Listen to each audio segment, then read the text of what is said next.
이곳은 강남 한복판에서도 유독 소문난 치과였습니다. 상담하는 사람도 그렇게 많았고 하여튼 굉장히 사람이 많았어요. 사람이 칠 정도로 많았어요. 인천에서도 가고 천안에서도 오고 제주도에서도 오고. 그런데 무슨 영문일까? 아 이거 뭐야? 심지어 망치를 때리면서 그 식립을 한 상황인데 전화를 주기로 했는데 전화를 안 주시더라고요. 에? 임플란트는 아예 휘어지게 심어놔가지고 다음에 오실 때 마무리 해드릴게요 했던 게 2월이었어요. 근데 없어진 거예요. 아이고. 현재 810명이고 나간 사람들은 810명 있는 사람. 800여 명이 넘는 환자들을 분노하게 만든 이 치과의 실체.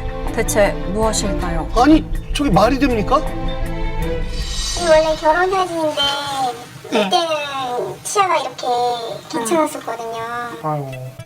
불과 2년 전까지만 해도 희고 가지런한 치아를 가지고 있었던 재훈 씨. 잠깐만 이거 1cm를 가를게요. 어? 이젠 모든 게 달라졌습니다. 음식을 제대로 씹을 수 없어 물김치조차 갈아 먹어야 아이고. 하는 상황. 아, 이게 무슨 일이에요? 아니 이렇게 모든 갈아서 죽처럼. 아이고. 이 물김치를 이렇게 먹어야 돼. 겨우 40대의 나이에 치아를 못 쓰게 될 거라고 누가 상상이나 했을까요? 아직 젊은데요? 깍두기 이렇게 잘게 썰었는데도 먹기 힘든 게 너무 먹고 싶을 때는 여기다 이렇게 놓고 옆에다가 이렇게 자근자근 네 아파요. 지금은 이렇게도 못해요. 아, 얼마나 불편하실까요? 현재 거의 대부분의 치아가 없는 상태. 그의 악몽은 치아가 썩는 바람에 치과 진료를 결심한 후 시작됐답니다. 어금니가 지금 한 개만 있는 거죠? 동네 치과에서는 3천만 원 이상 나오고요. 그래서 강남을 알아봤더니 2천만 원대에서 또 1,000만 원대가 있는 거예요. 아, 일반적으로 개당 120만 원가량에 달하는 고가의 임플란트 시술 비용. 그런데 한 인터넷 사이트에서 개당 50만 원, 파격가로 시술해준다는 치과를 발견했다는데요. 여기서는 820에 생각 좀 해보겠다고 했더니 지금 당장 결정하면 690만 원에. 저런 데는. 갑자기 약 130만 원 정도를 할인해 준다는 거예요? 예. 130만 원이면 무조건 하죠, 사람들이. 그럼요. 게다가 치과 의사의 이력도 화려했던 만큼 믿을 만한 병원이라고 생각했습니다. 10여 개의 치아를 발치한 후 임플란트 시술을 받은 재훈 씨. 그런데 약 1년 6개월간의 오랜 진료를 끝내고 마침내 치아를 끼워 넣기로 한 바로 그 전날 치과 원장 김 씨가 일방적인 휴업을 통보합니다. 성장했죠 진짜. 기가 차고 꿈이 아닌가 생각도 들고. 아니 치아를 넣기로 한 바로 전날에 사라졌다라는 게? 그 후 2달여간 치료를 못 받은 채 지내왔다는 재훈 씨. 현재 어떤 상태일까요? 지금 현재 남은 치아들도 굉장히 잇몸 상태가 좋지 않고 아래 치아들도 머지않아서 임플란트를 할 수밖에 없게 되지 않을까 걱정이 들어요. 그 정도로요? 네네 그렇죠. 아이고. 약간 비용적인 부분은 어떻게 되는지. 이제 비용적인 부분은 보통 1,000에서 1,500 사이 되지 않을까. 아, 뭐 다시 원점으로 돌아간 느낌? 그 고생을 하셨는데. 예전보다 마음이 많이 안 좋네요. 코로나19 의심 환자가 내원했다던 치과는 정상 운영되고 있었답니다. 어? 거짓말 한 거네요, 그러면. 네. 한번 이스라엘이나 우리를 주문해서 계속 진료하시더라고. 손님들 왔다 갔다. 내심에 나가 있더라고. 그래서 4시, 원래 7시까지 병원 시간일 때 4시까지 나가시니까 원장님 불리고 나가시는가 보다 그냥 그러고 말았죠. 환자에게 거짓 문자 메시지를 보낸 후 평소 퇴근 시간보다 3시간 일찍 병원 문을 닫았다는 김 원장. 건물주 역시 김 원장이 사라질 당시 한 통의 문자 메시지를 받았다고 합니다. 안녕하십니까. 안녕하십니까. 그 MBC 시간탐사대팀에서 김승일 PD랍니다. 네, 안녕하십니까. 코로나가 붙었지? 또 우리한테는 바로 폐업입니다 하는 문자가 왔어. 아, 문자가 왔어요? 문자 왔지. 오늘로써 나는 폐업 수준으로 준비하세요. 선생님, 그럼 퇴거하신다는 말씀이신 건가요? 네. 그렇게 나간 뒤로 보신 적 없지 당연히. 연락도 연락도 안 되고. 안 되시고. 환자에게 거짓 문자 메시지를 보낸 그날 건물주에겐 폐업을 선언했던 김 원장. 폐업을 계획하고 있었던 거네요. 그런데 약 한 달 후 김 원장은 해당 지역 보건소에 모습을 드러냅니다. 저희한테 일단 휴업 신고를 하셨는데 구비 서류가 좀 미비했어요. 진료비 등의 정산 및 반환에 관한 사항 이런 거를 고지를 구체적으로 안 하셔갖고 어쨌든 일부상 휴업은 아직은 아닌 상태라고 봐야겠죠. 그분 말씀은 항상 뭐 경영난이라고 경영난 때문에 힘들어서 그런 거라고. 김 원장이 공식적으로 내세운 휴업 사유는 코로나19로 인한 경영 악화. 그가 몇몇 환자에게 보낸 문자 메시지에는 매달 8천만 원가량에 달하는 병원 고정비를 못 낼 정도라고 쓰여 있습니다. 그런데 주변인들의 얘기는 조금 달랐습니다. 환자가 많이 들려가지고 하다못해 우편물 갖다 주고 들어갔을 때 환자가 뭐 한 20여 명 막 앉아 대기하고는 그런 거 괜찮은 거 아니에요? 현재까지 드러낸 환자의 수만 해도 최소 800여 명, 병원 수익금은 최소 20억 원 이상이었을 것으로 추정됩니다. 그런데 집기들을 미처 정리도 못할 만큼 너무도 갑작스러웠던 휴업. 원장실.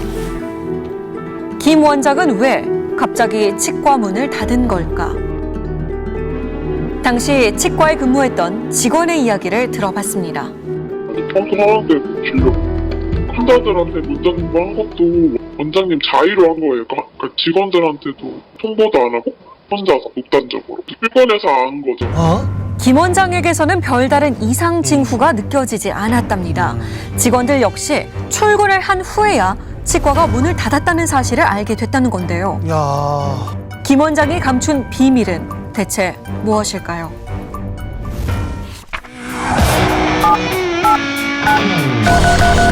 삼 년 전 해당 치과에서 교정 치료를 받았다는 혜영 씨. 아랫니를 왜 뺐지? 이건 제가 치과 3개 다녀봤는데 다 그랬어요. 아랫니 뺐으면 안 됐다고. 아랫니를 과발치를 했다고 하더라고요. 그러니까 아랫니를 굳이 안 빼도 되는데 뺐고 그 사이에 공간을 안 모여서 앞니가 벌어져 있거든요. 그래서 그걸 모으려면 임플란트를 박아야 돼가지고. 치아 교정을 위해 위아래 총 4개의 어금니를 발치했는데 이 중 아랫니 2개는 뽑을 필요가 없었다는 겁니다. 멀쩡했던 아랫니는 교정 이후 오히려 틈이 벌어진 상황. 아니 교정기가 있는데 틈이 더 많이 벌어진 거잖아요 지금. 게다가 어차피 평생 앞니를 못 씹는다고. 진짜? 유압이 아예 안 맞아요. 그래서 앞니를 지금 아무것도 못 씹거든요. 어금니로만 씹을 수 있어요. 아이고. 교정을 했는데도 치아 교합이 맞지 않는 등 이해할 수 없는 결과가 생긴 이유는 뭘까요? 이 병원은 이상한 점이 있었답니다. 전담의가 아닌 여러 명의 의사가 환자를 진료했다는 것. 갈 때마다 진단도 달랐다고 합니다. 아이고. 의사 선생님은 사람을 왜 안 뽑았냐고 그 이빨을 계속 때리시는 거예요. 그래서 제가 너무 스트레스 받아가지고 그 치료생사분한테 저분 뭔데 제 이빨을 이렇게 때리시냐고 아파 죽겠다고 그랬더니 뭐 그 전 원장님은 안 빼도 된다고 했지만 지금 원장님은 그러니까 이 충치가 생겼으니까 빼라고 하시는 것 같아요. 이렇게 말씀해 주시고 말았거든요. 저는 그래서 의사가 바뀐 줄 알았어요. 그러면 딱 생각하기에 의사가 총 3번 바뀌었어요? 2년 동안? 4번, 5번 바뀐 것 같은데? 말도 안 되는 거죠. 진료 전 얼굴이 가려져 목소리를 듣고 의사가 바뀌었던 걸 알았다는 환자들. 원래 얼굴 가리기 전에 의사가 설명해주고 이러는 게 그렇게 통상적인데요. 한 게 맞죠. 페이닥터는 3명이고요. 네. 대표 원장님 한 분 계시고요. 교정 전담으로 하시는 원장님 한 분 계시고. 70에 가까운 나이의 김 원장은 진료를 보는 일이 드물었다는데요. 어찌된 일인지 지난 11월 이후 직접 환자를 진료하기 시작했다는 김 원장. 제가 최근에 1월인가 그때 갔는데 그때도 막 소리 지르면서 막 의사한테 뭐라 하더라고요. 치아를 이렇게 만들면 어떡하냐고. 70층 전 대식 보이셨는데 갈 때마다 싸우는 판이었거든요. 거기가. 그 무렵 의사와 환자들의 다툼이 잦아졌다고 합니다. 시간이 지날수록 치과 진료에 대한 환자들의 불만도 점점 커졌답니다. 처음에 젊은 40대 중반 정도 되시는 분들이 했을 때는 이 뼈 속에 뚫을 때 엄청 편했어요. 그런데 이제 중간에 2번인가 그 나이 드신 분이 하시는데 너무 고통스러워가지고 제가 하기 싫을 줄 그다음부터는 가기 싫었어요. 요즘 저렇게 아프게 하는 데가 어디 있습니까, 치과에? 그러게요. 안녕하세요. 안녕하세요. 자신이 제대로 된 치료를 받은 건지 의심스럽다는 홍수석 씨. 현재 그의 잇몸에 식립된 임플란트 뿌리 시술 상태를 정밀 진단해 봤습니다. 그런데 위에 2개나 3개가 더 필요하고 아래도 오른쪽 아래 1개가 더 들어가는 게 정상인데 아마 비용관이나 이런 것 때문에 개수를 좀 줄이신 것 같고 줄인다고? 조금씩 돈에 맞춰서 했다고도 할 수 있고 또는 뭐 선생님이 실력이 안 되셨을 수도 있고 여러 가지 원인이 있을 수 있는데 통상적이지 않아요. 믿을 수 없는 상황. 이름만 들으면 알만한 명문대를 졸업한 의사들이 대거 포진하고 있던 치과. 김 원장 역시 명문대 출신의 번듯한 이력을 가진 의사였습니다. 왜 그랬을까요, 그런데 근데? 다운을 해서 저보다 윗사람인데 성적이 모자라가지고 제때 졸업을 못했거든요. 이분이 뭐 협회에 뭐 아무런 등록된 게 아무것도 없어요? 뭐 이력이라든가 아예 뭐 전혀 뭐 서초구 분의 그 치과의사, 서초구 치과의사 회에도 가입이 안 돼 있고 그러니까 연락을 끊고 있는 분이에요. 대학 졸업 이후 행적이 확인되지 않는 김 원장. 그의 이력을 더 확인한 결과 현재 대한치과 보철학회의 정회원도 아니었습니다. 게다가 저희 회원이 아니신 분이 있을 것 같아요. 저희가 3년 기회를 확인했는데 회원이 아니신 걸로 나오거든요. 이분이 그 젊었을 때는 임플란트라는 시술이 없었어요. 임플란트를 좀 할 수 있는 젊은 치과의사가 일종의 폐의닥터식으로 그래서 아마 운영을 했지 않았을까. 그런 그가 어떻게 강남 한복판 큰 병원의 원장이 될 수 있었던 걸까요? 라이센스를 주고 빌려주고 월급을 따박따박 받은 거죠. 일을 안 하고 돈을 받을 수 있으니까 일단은 얼굴 마담이었어요. 병원 의사 라이센스가 없는 사람이 병원을 차릴 수가 없으니까 그걸 처음에 섭외가 된 거예요. 한 번 들었던 게 놀고 있던 의사 데리고 왔다 그랬어요. 말씀을 그대로 전달드리면 원장은 진료를 볼 만한 사람은 아니라고 그냥 명의만 빌린 거고 원장 나와서 일할 만한 상황은 아니라고 얘기를 했었어요. 해당 병원이 이른바 사무장 병원이었다는 주장. 병원의 실제 소유주는 비의료인인 이미사로 김 원장은 그에게 의사 명의를 빌려주고 월급을 받았다는 겁니다. 게다가 이전에도 또 다른 사무장 병원에서 일했다는 김 원장. 사무장 병원 불법이거든요. 지금 이 병원은 문제가 굉장히 많아요. 이사라는 사람이 제가 알기로는 계속 광고업을 하던 사람인데 처음에 원장들한테 투자를 받았대요. 한 6억인가 10억인가 투자를 받아서 건물 인테리어 싹 하고 명의 원장한테 4,500 정도 월에 명의비를 주고 그의 주장에 의하면 김 원장은 2명의 사무장을 거치며 여러 치과에서 명의 원장 노릇을 하던 의사였다는 겁니다. 아무리 돈을 많이 줘도 의사가 저러면 안 되죠. 불법입니다, 이거. 의료법 4조 3항에 의료인은 명의를 대여할 수가 없어요. 당연하죠. 그런 사무장, 그런 병원, 의료기관에서는 정상적인 진료가 이루어질 수가 없어요. 큰 사고는 안 되고 그렇죠. 과잉 돈벌이 하려고 진료라든지 하죠. 그러면. 치료비만 받고 요번같이 그냥 사라져버린다든지 이런저런 핑계를 대고 왜냐하면 그분들은 애초에 환자를 진료하려고 하는 목적이 아니라 돈을 벌려고 하는 목적입니다. 그러니까요. 그런데 김 원장은 왜 갑자기 지난 3월 치과 문을 닫고 사라진 걸까? 운영이 좀 잘 되기는 됐어요. 물론 밀리니까 당연히 잘 안 됐으니까 알겠지만 엄청 잘 됐지. 잘 됐어요. 엄청 잘 됐지. 그러니까 갑자기 얘가 왜 이제 나를 하고 명품 옷을 입고 저기 청담동에 살고 걔 난리가 났었던 거야. 지금 말씀하신 게 누구예요? 치과의 실소유주였다는 이미사가 고가의 외제차를 뽑고 명품 옷을 걸칠 정도로 치과 운영이 매우 잘 됐답니다. 제가 있을 당시에 운영 목표가 한 완납 기준 한 달에 2억, 분납 기준 총 6억에서 10억 정도를 받아야 된다고 했어요. 일단 중요한 건 저거였어요. 입금을 받는 거. 오늘 완납을 하고 가는 거. 파격 할인을 내세워 신규 환자를 끌어들이고 완납 시 치료비를 대폭 할인해주면서 돈을 버는데 급급했다는 해당 치과. 점점 환자들이 쌓이는 걸 보니까 이게 무조건 시한폭탄이겠구나 싶더라고요.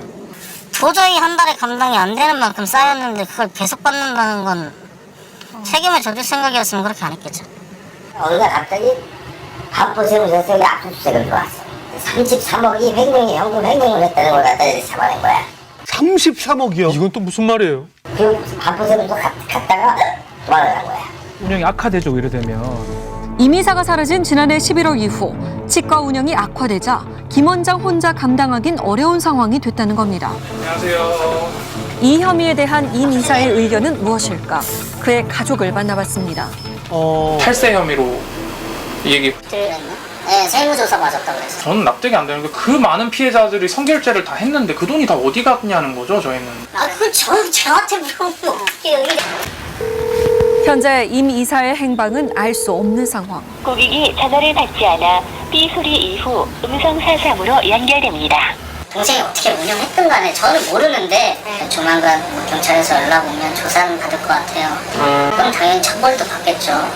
일단은 지금 고소인분들 최종 피해자 명단 나오시면은 그거 진술서를 받고 나서 이제 내가 신원 확보 나갈 겁니다. 네. 다 똑같은 놈이다, 똑같은. 내가 봤을 때는 절대로 여기에서 가장 중요한 거는 그 4개월 하면 또 돈 긁어먹는 거야.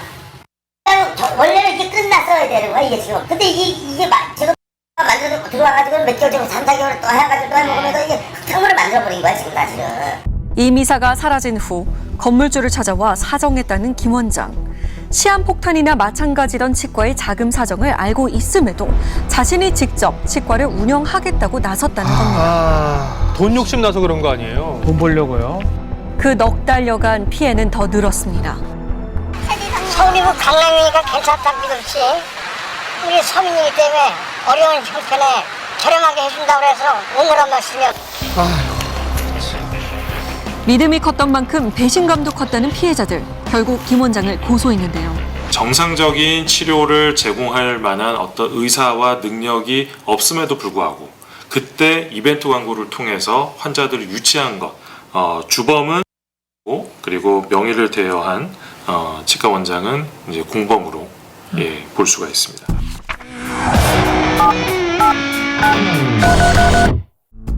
환자를 돌보는 의술을 펼치는 대신 돈을 벌기 위한 상술에 가담했다는 혐의를 받고 있는 김 원장. 그를 직접 만나보기로 했습니다. 그런데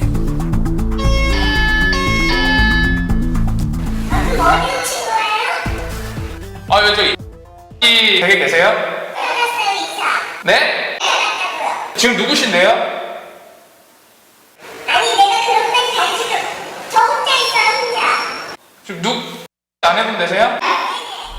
거듭된 질문 끝에야 자신이 김 원장의 아내임을 밝힌 여성.